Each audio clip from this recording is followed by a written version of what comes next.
It's Mondo Cool.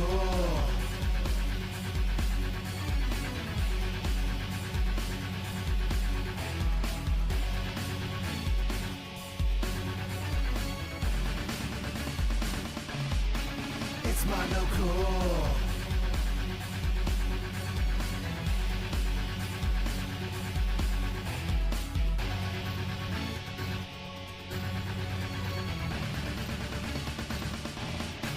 It's Mondo Cool.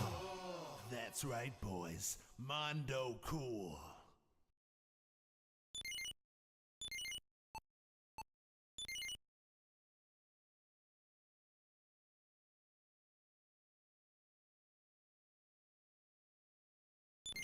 Hi, I'm Jerry Terrifying, and you are watching Mondo Cool TV. On this episode, we're going to be doing things just a little bit different. We're going to be taking a look at a used toy store where I managed to find a few video games squirreled away.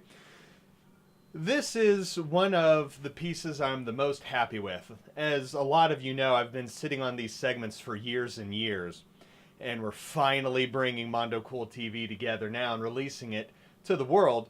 But this is one of the pieces I put together that I'm the most satisfied with. So I'm glad to finally be dusting this off and putting it out there on the internet and on TV. So let's go ahead and check out Toy Fan Addict.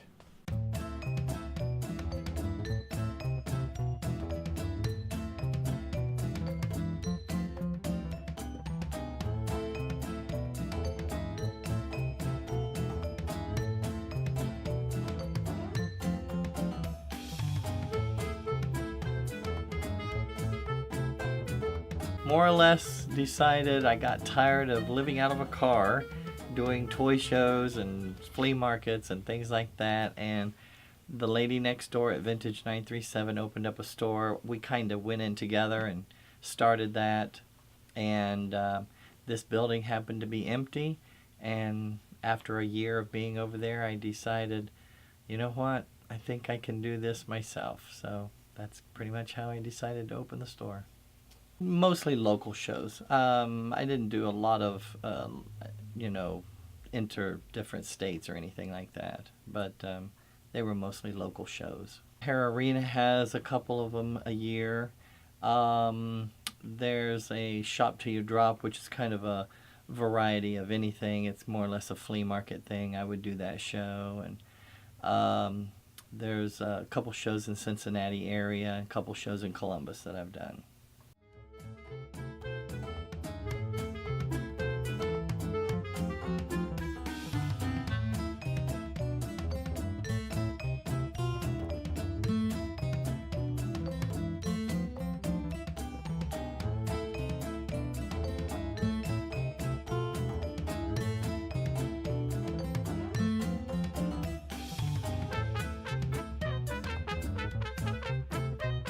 It probably was the easiest transition for most people since I was next door anyway, and I just more or less moved everything over here. And in the beginning, I was about half this size when I first started. Well, a lot of it just comes in the door just about every day. Somebody will come in with something they want to sell, and they're just wanting to get rid of it or whatever. My prices are somewhat negotiable to a point. I can negotiate on some things I can't.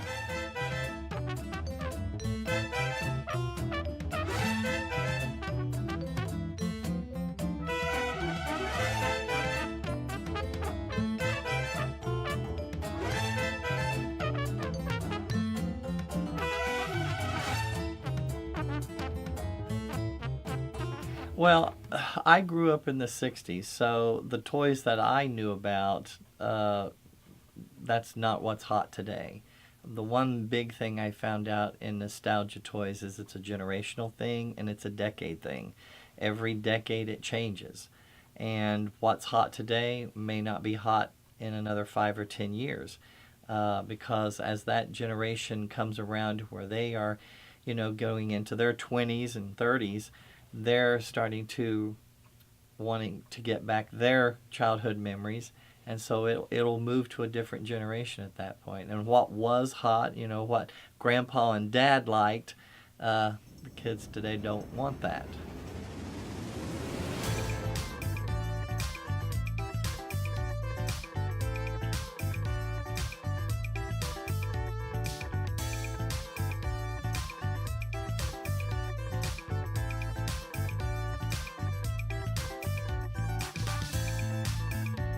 Things that I have seen that used to be hot, say 5 to 10 years ago. Beanie Babies have definitely died. Precious Moments, Hummels, even Thomas the Train has kind of dropped off the market a little bit. Barbie has dropped way down. Things that used to be really high, and not that that doesn't mean that they're not still collectible. It's just the people who do it now are getting smaller and smaller in their numbers.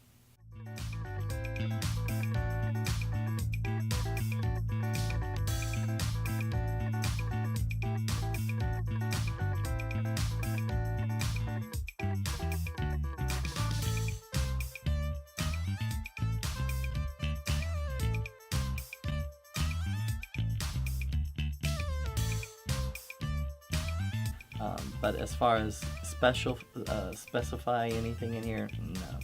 It's a little bit of everything from just about every decade.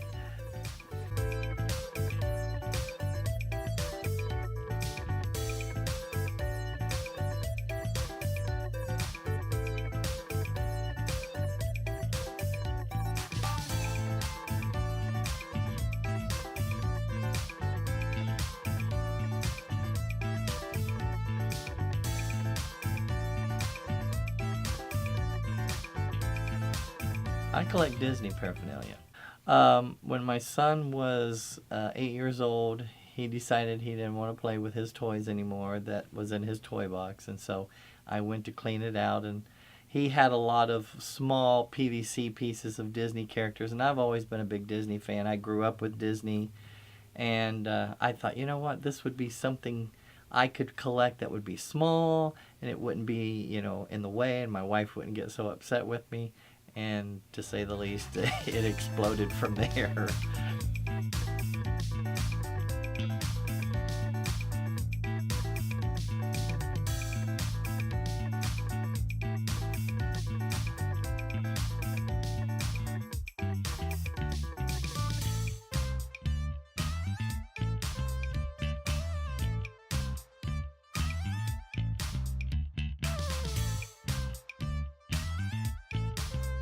Well, I've actually almost doubled the size of my shop, so that has been, very rewarding in that aspect. My clientele has definitely improved. I actually have people that come from Indiana, Kentucky, Northern Ohio, Columbus. I have one gentleman who comes every year. His family's from here. He lives in New York, and he comes here twice a year, and he comes to my shop specifically to shop. So the word's out there.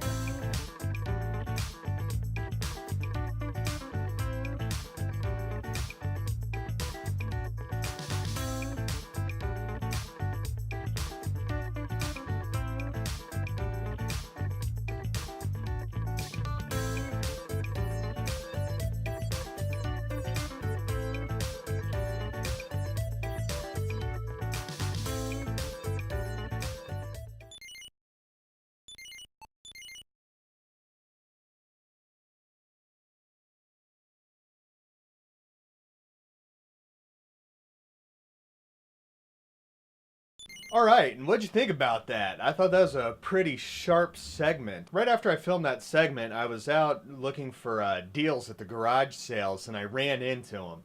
Now, this guy does it on a whole different level. He has a dedicated work van with the store's logo on it. Now, I've seen a lot of resellers, and I've seen a lot of people out there yard selling looking for treasure, but that guy was definitely a professional. So I appreciate you letting me poke around your store with the old camera.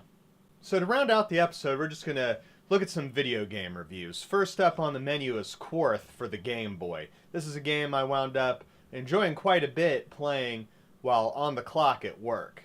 You might not be able to get paid for it, but you should probably check it out anyway. Let's go ahead and take a look at that review. Quarth for the Game Boy is a vertically scrolling shooting puzzle game.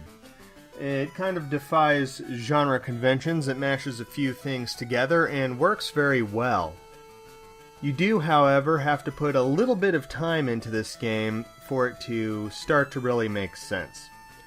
So scrolling down from the top of the screen are various shapes. And as you shoot blocks up into the shapes and complete squares and rectangles, it will clear the shapes, and depending upon how many of the shapes you manage to include in your completed square or rectangle will dictate how many points you get and if you get a power-up or not. The game does support a 2-player mode utilizing the link cable.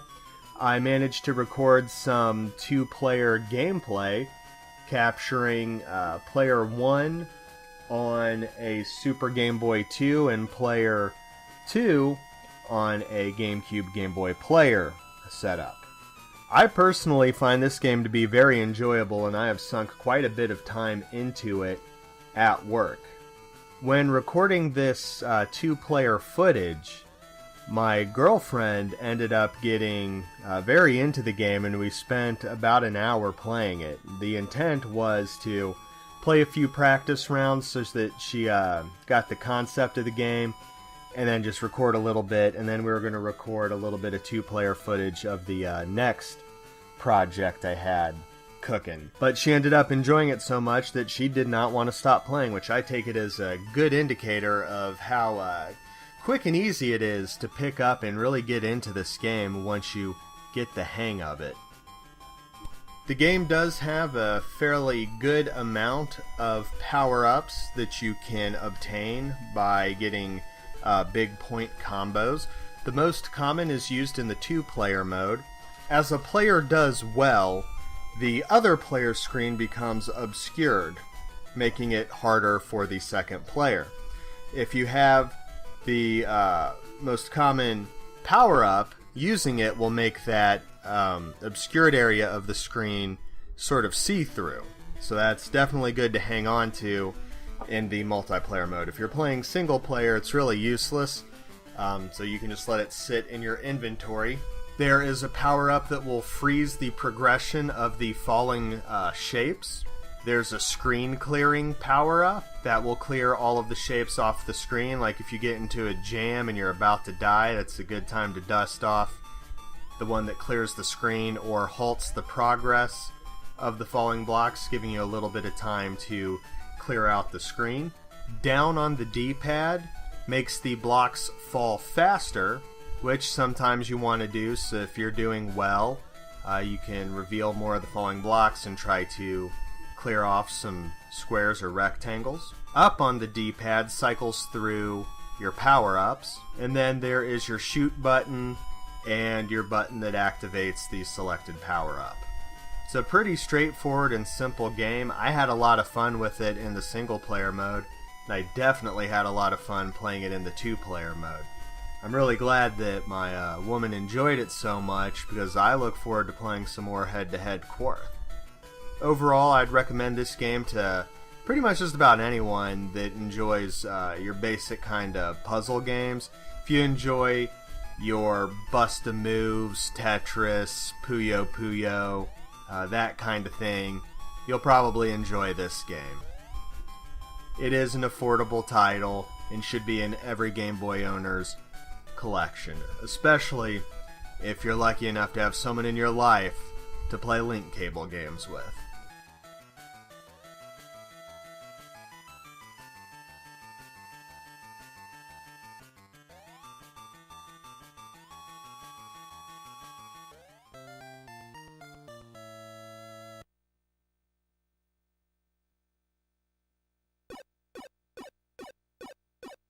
Next up on the menu, we're going to be taking a look at an arcade classic. This is Galaxian for the Atari 5200. Galaxian for the Atari 5200 is a fixed screen shooter. This is the game that came out before Galaga, which I am a very big fan of the game Galaga, so I had quite a bit of fun jumping into this game. Something that surprised me was the controls with the Atari 5200's analog control. I actually really quite liked it when I was able to get the controller working. Pretty much any time I take the 5200 off the shelf and sit down with the machine, I have to open up the controllers, clean the contacts, and then wrestle with it to reassemble the controller, and getting the analog controller lined up with the potentiometers, which is kind of a hassle, but once you get that out of the way and you get one of your 5200 controllers working, what you'll find is a very smooth controlling game. This is real basic stuff. This is from the golden age of arcade gaming, so there's not much in the line of music or sound effects. But there is some pretty enjoyable gameplay. The graphics are colorful. What you see here on screen does look a little muddled because of the way it was recorded through an RF connection passing through a VCR to convert it to an AV input. So it looked a little bit better on a CRT than it does here. Galaxian, of course, is an arcade game, so the main purpose here is to continually play, honing your skills and getting higher and higher scores. Perhaps we can get a little bit of high score competition going if you find yourself in possession of the Atari 5200 version of Galaxian. Take a picture of your high score with your phone, and you can go ahead and text that to the Mondo Cool hotline at 937-419-1223 if you're up to the challenge.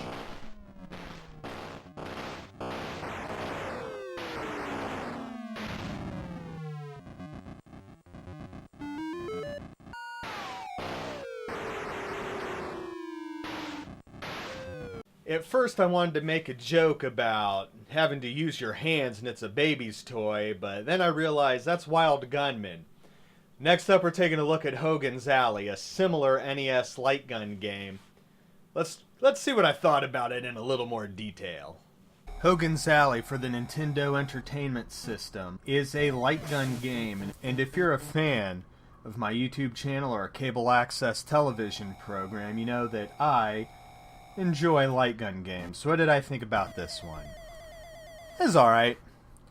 Game A is a gallery shooting game, so the main thrust of this mode is threat assessment. So 3 targets are going to flip around and you have to shoot the one that is the threat. I thought it was kind of boring. When you miss 10 times, it's game over, you get your high score, and that's what's up. Game B takes what you've learned in training and takes it to the mean streets. You're going to scroll to the right and you're going to pass a lot of gun shops shooting bad guys. Again, 10 misses and it's game over. That's much more enjoyable. When I first fired up the game and started with Game A, I thought, oh, this sucks. But the other modes save the game. So this is probably where most people are going to spend their time with Hogan's Alley. This is the most enjoyable part of the game. And then there's Trick Shot. This was surprisingly enjoyable. This is probably where I would come back the most often. So you get a stage that looks like Mario bricks, and there's 3 different platforms. The top platform, the easiest to shoot the can into, gives you 300 points, the middle one 800, and the bottom one 5,000, which is a little trickier to get your can to land on. And then this little platform floating out in space, that'll give you 100 points if you manage to land a can there. That was a very enjoyable mode. I could see playing this with people to get high scores. All in all, Hogan's Alley is a very basic game. It's a fairly affordable game for the Nintendo, as far as I know. I'll look into that a little bit later with the actual price at the end of the review. But this is a game that if you're a fan of the Nintendo Zapper, you might as well throw it on your shelf. Is it my favorite light gun game of all time? No. But Game B and Trick Shot are pretty enjoyable, so I'd say this is a must-have for anyone collecting Nintendo games.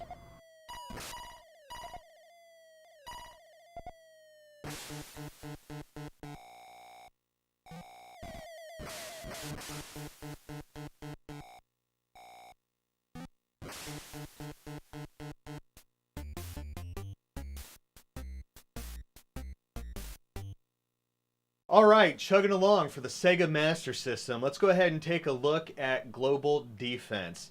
This is kind of a unique side-scrolling missile command hybrid with kind of muddy visuals, but still an interesting game worth checking out. So let's go ahead and watch this review and get a little more in-depth information on Global Defense.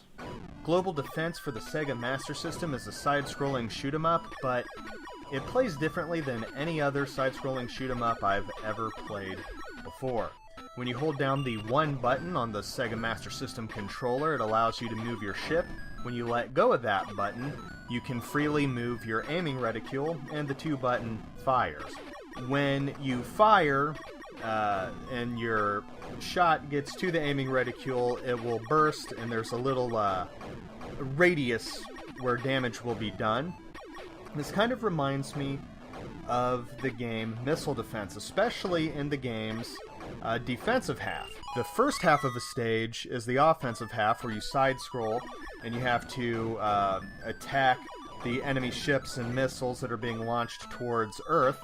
And then the defensive half plays very similarly to Missile Command, where you can move your ship, but it really doesn't matter. Just focus on shooting the waves of missiles approaching the planet that you're currently defending. Pretty fun game. The only thing I can really say bad about it is that it's not the most visually striking game. This was a budget title. I bought it at a used game store, so you know there were no big discounts there. It was complete with the manual, everything.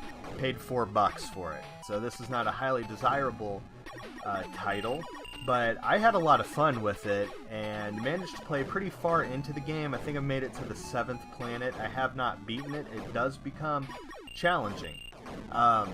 During the offensive half of the game, you do have lives, but during the defensive half of the game, if you die, you're dead. So you really have to get good at the Missile Command style defensive half of the game, because if you die there, you lose. It's game over. When you get to the end of the ship, your buddy in a space shuttle shows up and takes you off to the next planet in the solar system to bring the battle to the oncoming fleet. I would say this is a pretty fun game. If you're looking for something to play on your Master System that's not going to break the bank like a lot of the more well-known Master System titles, this is definitely worth putting in your Master System collection. I had a lot of fun with it. Really, like I said, the only negative here is the graphics are not the best. I do like the opening animation. The title screen looks pretty good. And then upon further investigation into the manual, I discovered that there's a unique 2-player mode, which I did manage to organize. There is a button combination that you enter on startup of the game. It allows the first player to control movement of the ship, while the second player moves the aiming reticule, and the ship is set to auto fire, so you don't have to press any of the buttons.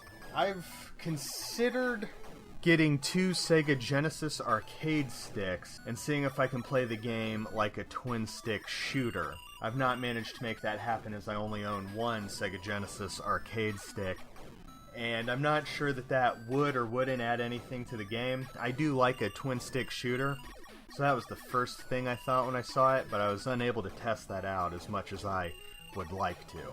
Overall, this is a fun game, and it's low cost. Definitely makes it something to throw on the game shelf if you have a Sega Master System, if you can get past the sort of bland-looking visuals.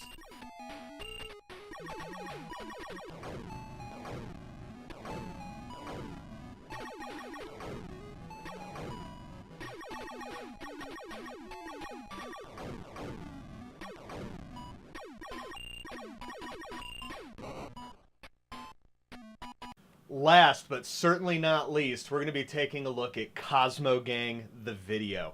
This game I obtained for free through a game on a forum where the mods decided that there was to be no fun allowed, and the game went away shortly after this. So someone in Japan was taking pictures of old video games in something like a Super Potato or a used video game store from Japan.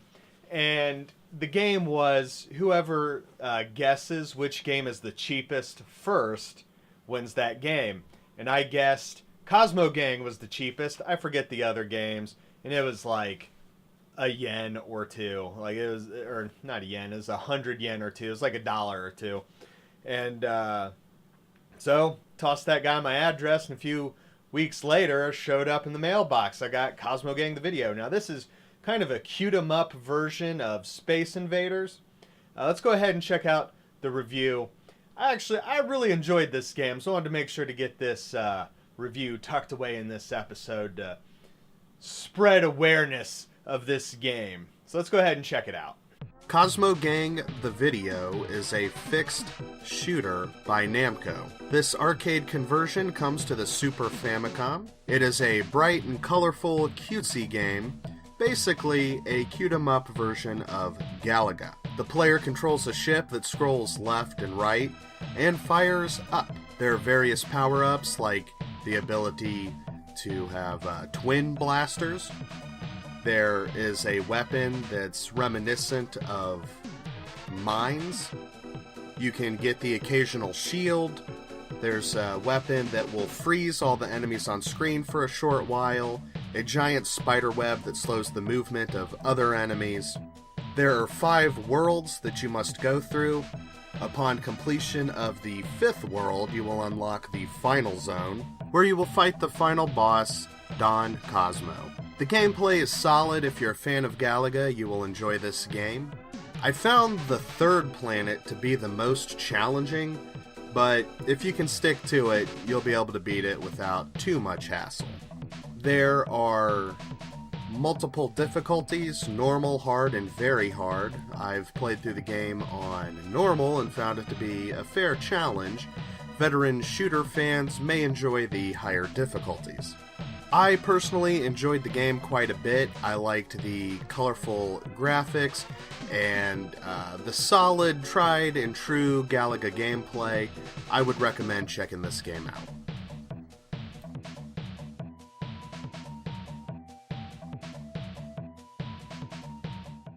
Now, believe it or not, that's all we have time for on this episode of Mondo Cool TV. I'd like to thank you for joining us today. Let me know what you think about this slightly different style of episode, where I don't have a main featurette on a video game series, and instead I just have one of the smaller segments paired up with a bunch of reviews to pad out the rest of the episode. Let me know what you think. Do you like this? Do you like the other style episodes more? Leave a comment. You can always call in and leave a voicemail, which may or may not be played on future episodes of Mondo Cool TV, by calling the Mondo Cool hotline at 937-419-1223. So that does it for this episode. I will see you again next time right here on Mondo Cool TV.